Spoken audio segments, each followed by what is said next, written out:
Shelley Winter Show, ladies and gentlemen. So I had an opportunity to speak to Senator John Ossoff, and it's a fascinating interview. You heard a clip of it in the news segment right before this, but the full interview is here. And I started off by asking him about the anti-discrimination bill that they're working on, bipartisan bill that they're working on for anti-discrimination in federal assistance during public disasters. And here was his answer.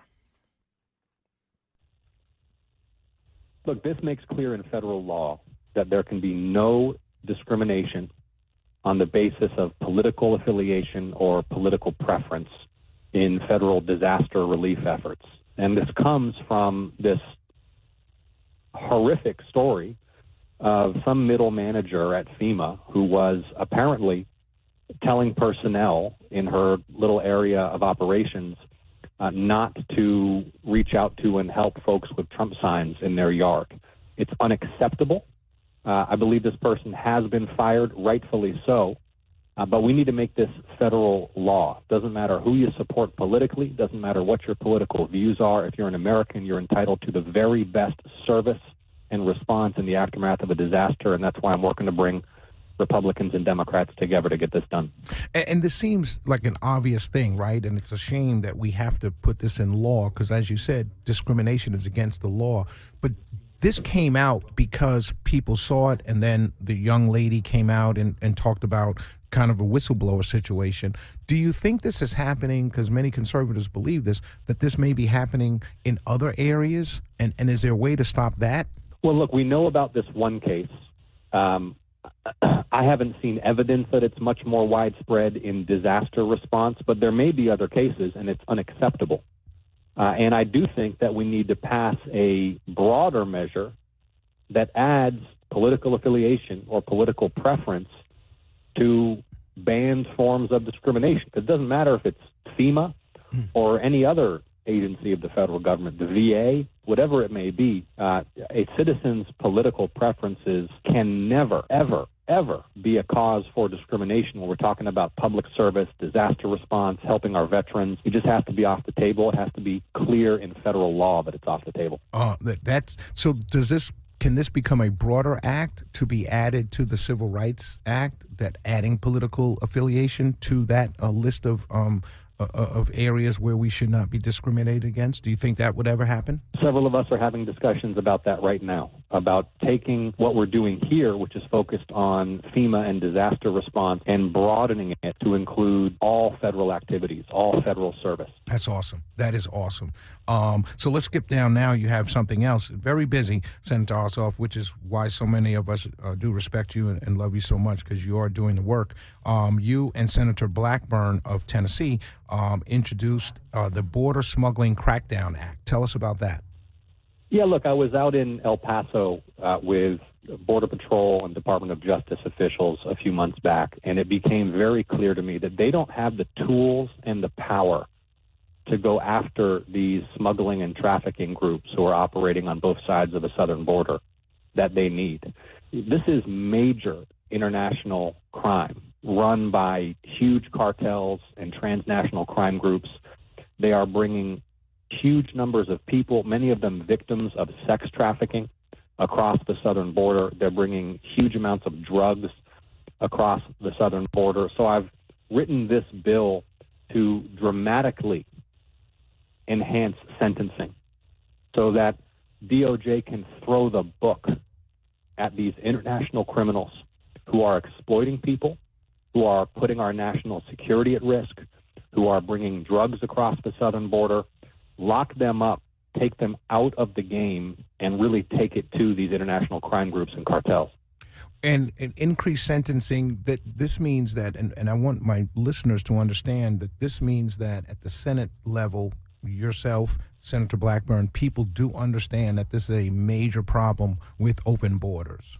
Look, we don't have right now the tools in the toolkit for the Department of Justice to enforce border security like they need to. They don't have the legal authority to go after these criminals and lock them up with the level of toughness and harshness that is necessary to deter this criminal activity. That's why Senator Blackburn and I, my Republican colleague of Tennessee, have written this bill, and I think the fact that it's bipartisan gives us a much better chance at getting it done. Absolutely, and it should get done.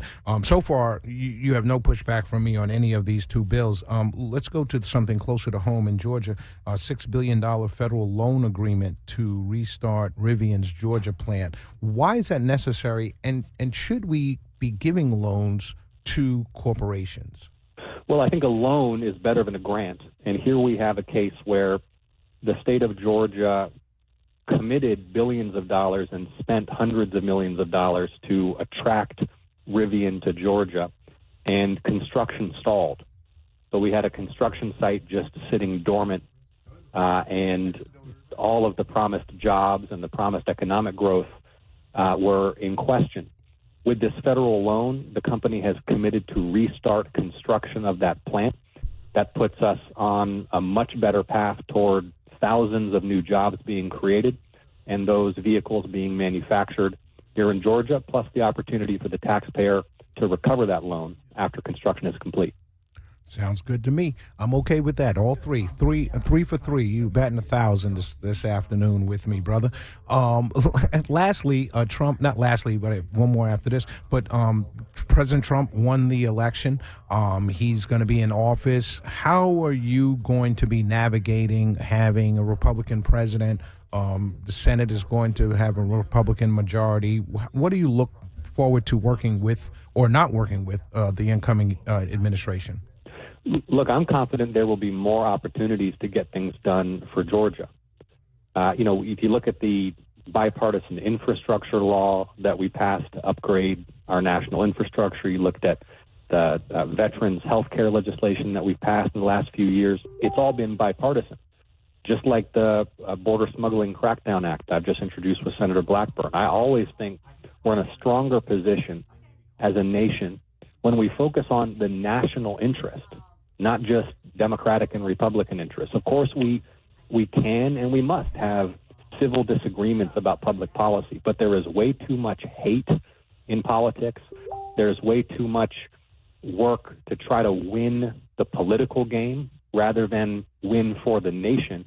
And the instructions I've given my team are reach out to the incoming administration. Let's find opportunities to work together.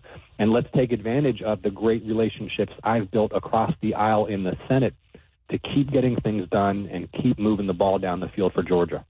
That being said, let me ask you this. Are there any of the appointments that you've heard announced that you're vehemently opposed to? My baseline position is I'm open-minded. I'll meet with any nominee. I think every nominee needs to be thoroughly and judiciously vetted, needs to testify under oath in a public hearing.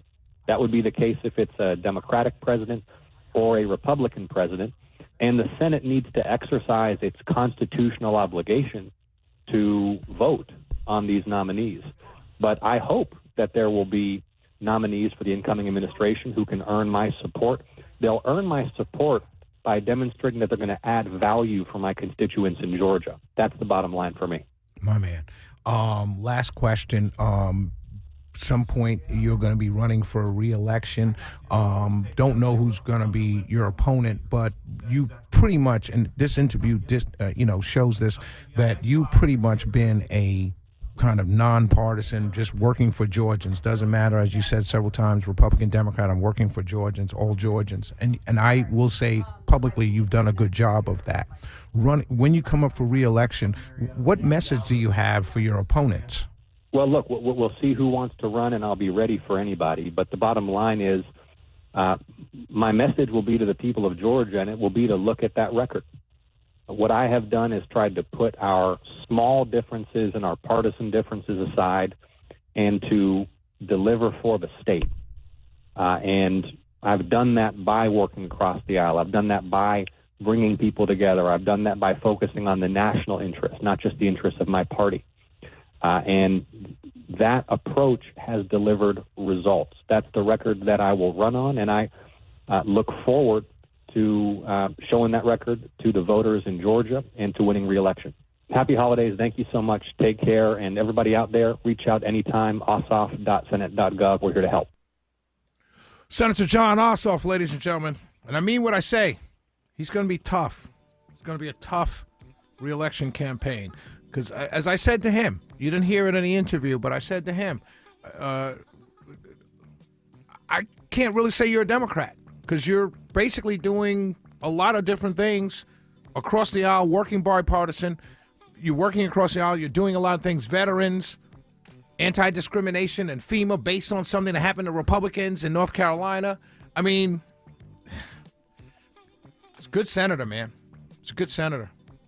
I don't care about his party affiliation. If you do the work and you do it to things that I agree with, I can't say anything bad. Can't. 44872-0750. 1-800-WSB-TALK.